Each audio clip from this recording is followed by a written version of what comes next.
Here I'm back on the south trail sections. Definitely been quite a lot of rain lately. This area can be pretty dry sometimes. Last time through here it was a little wet, but definitely not like this.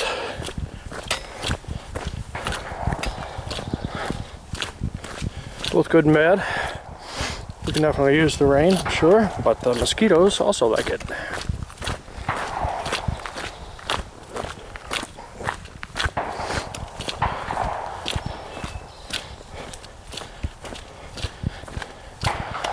I was thinking earlier while hiking, that's one thing that that hiking alone does. You can kind of just let your thoughts ramble around for a bit. Oh, a little bit of wildlife up here. Speaking of thoughts wandering, squirrel. So back there a ways on the trail, I was just going through thinking, you know, I don't know if I've said it on any of my previous videos, but it's very important to understand that everybody has to hike their own hike. You might hear those similar phrases in other activities, and it's very true for backpacking. Some people don't mind a little extra weight. Some people will forego their own safety just to save 2 ounces. Some people will carry everything from an assortment of metal weapons, 10 days of food, and concrete mix just so that they can build a super shelter and end up with 65 pounds in the pack. Now, that's extremes on both ends. And the way I see it, anybody that comes with me on one of my adventures, generally I just try and steer them away from the extremes on either end. I don't want anybody who is going to try and show up with a 15-pound pack for 4 days and claim that they're going to be okay, because they're not. The vast majority are not. They're going to be basically mooching off of the rest of the group and using their equipment and their stuff. Now, if that's a first-time hiker and they don't have any gear, that's cool. But if this is someone who has some experience and they're basically just trying to mooch off everybody else, it's not okay. It's also not okay from an emergency and safety perspective. I don't want to have to use my first aid kit. I don't want to have to whip out my space blanket because someone's going hypothermic. I don't want to have to leave the trail early because the temperature dropped to 40 degrees, which is perfectly normal at night, and this clown didn't even bring a sleeping bag. By the same token, I don't want anybody carrying in 65 pounds because they're likely not going to make it more than a mile or two in on the trail. And assuming the trip was reasonably well organized, there's usually a pretty good idea of how much mileage is expected each day. And one has to consider that for what they bring with them. So it's very important, though, that in that middle range, anywhere from, let's just call it 23 pounds to 43 pounds, if anyone's in that range, they're probably doing the best they can do and aren't trying to skimp too much. And that's obviously for a short trip.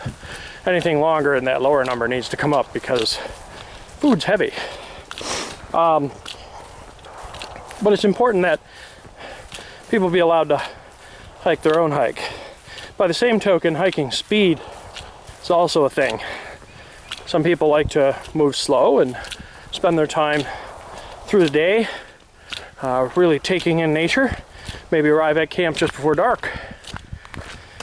Others like to kind of keep the pace moving so that they can spend extra time in camp enjoying a campfire and various stories and such before falling unconscious for the night.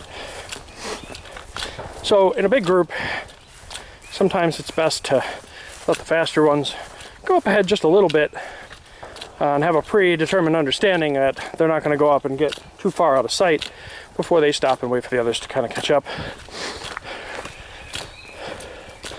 Personally, I prefer in a group to try and keep everyone moving roughly the same speed, and that's usually to the slowest of everyone in the group.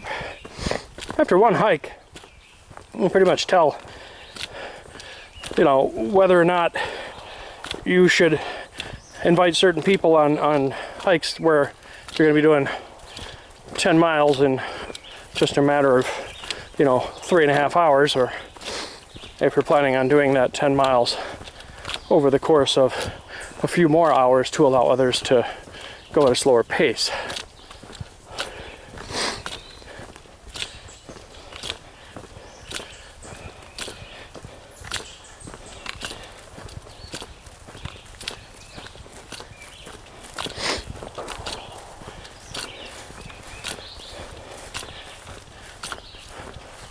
I think one thing that helps a lot is in the planning stages for a group trip to make sure that everybody has a pretty good handle on what to expect, at least as far as distances being covered per day, what's the terrain is going to be like roughly, are there going to be trees available, where is the water coming from, what gear is everyone expected to bring.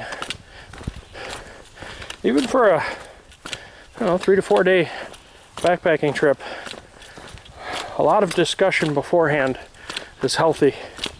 Helps to make sure everybody knows what to expect and how they can contribute.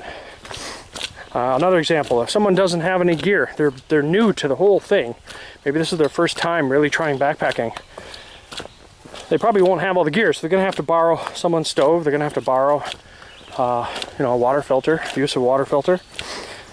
That's no problem. What I like to do is if there's other supplies that could be utilized by the group overall, well, then you can shift those items to that individual. Good example, if you have a big group or multiple people that are fairly new and have new gear, maybe you have 4 to 5 new hammock users, and there's several hammocks that have never been actually field tested. Well, you can take a spare hammock, which, you know, weighs from anywhere from less than a pound up to, say, 3 pounds, maybe a 4 or 5 at most, with its tarp and all guy lines and stakes, and you have that other person, that new person, carry that for the group as a spare. That way, if you have any equipment failure, that person has the backup. So again, it's just about communication, making sure everybody knows what to expect, and try and make sure everybody can at least have a decent time. It's up to the individuals, though, to make sure that they can meet those requirements. Training beforehand is very important. Thinking that you can just throw on a 40-pound pack and put down 5 to 10 miles a day for 3-4 days straight, well, unless you're already in good shape, most people can't do that. They can do day 1. Day 2, they might survive. If they make it that far, quite frankly, it's pretty impressive without any prep ahead of time. That's why I do these sorts of day hikes with my weight, with my gear, because I need to get my butt in shape for the good stuff.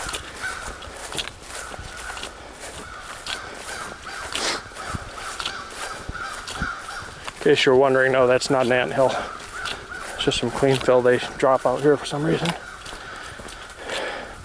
But anyway, that's it for my comments about giving people a little bit of flexibility, and there isn't just one way to do this.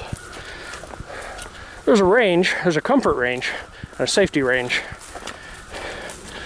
but everyone has their own style. Some people like hammocks, some like tents, some like hiking shoes, some like hiking boots, Some will hike in, well, sandals. It happens.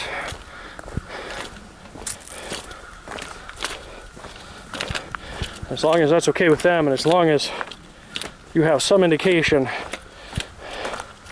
that they're not going to cause the group to have to turn around and bail on the trip after day one.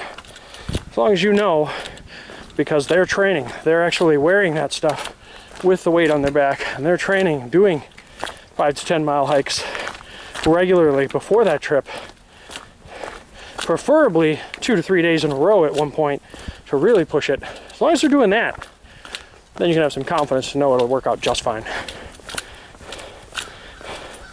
And that style isn't exactly wrong. Wearing trail runners isn't wrong. Wearing hiking boots isn't wrong. Wearing sandals isn't wrong. As long as it works for them, as long as it doesn't be the cause of the entire group having to bail, then that's all good.